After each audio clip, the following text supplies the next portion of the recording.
আকাশে উড়তে থাকা সাকিব শরীফুলদের দল বাংলা টাইগার্স হুট করেই মাটিতে পড়ে গেল। ওয়ার্নারদের পক্ষে কোনো সুবিধাই করতে পারেনি সাকিব শরীফুলরা। তো ব্রাম্পটন ওয়েলবাসে মুখোমুখি হয়েছিল শরীফুল সাকিবদের দল বাংলা টাইগার্স। ব্রাম্পটন ওয়েলবাসের ক্যাপ্টেন ডেভিড ওয়ার্নার শুরুতে টস জিতে ফিল্ডিংয়ের সিদ্ধান্ত নেয় বাংলা টাইগার্সের পক্ষে। আর শুরুতে ব্যাটিংয়ে নেমে বাংলা টাইগার্সের ব্যাটসম্যানরা কোনো সুবিধাই করতে পারেনি। 2 ওপেনারই খেয়েছেন ডাক।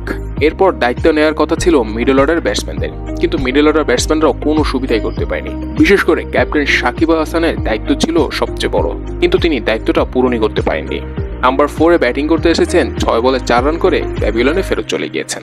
এরপর আর ব্যাট হাতে কেউ দাঁড়াতেই পারেনি বাংলা টাইগার্সের হয়ে, যার ফলে 13 ওভারেই 79 রানে অল আউট হয়ে যেতে হয় বাংলা টাইগার্সকে। আর 80 রান যে ডিফেন্ড করতে পারবে না বাংলা টাইগার্স, এটা বলেই দেওয়া যাচ্ছিল প্রথম ইনিংস শেষে।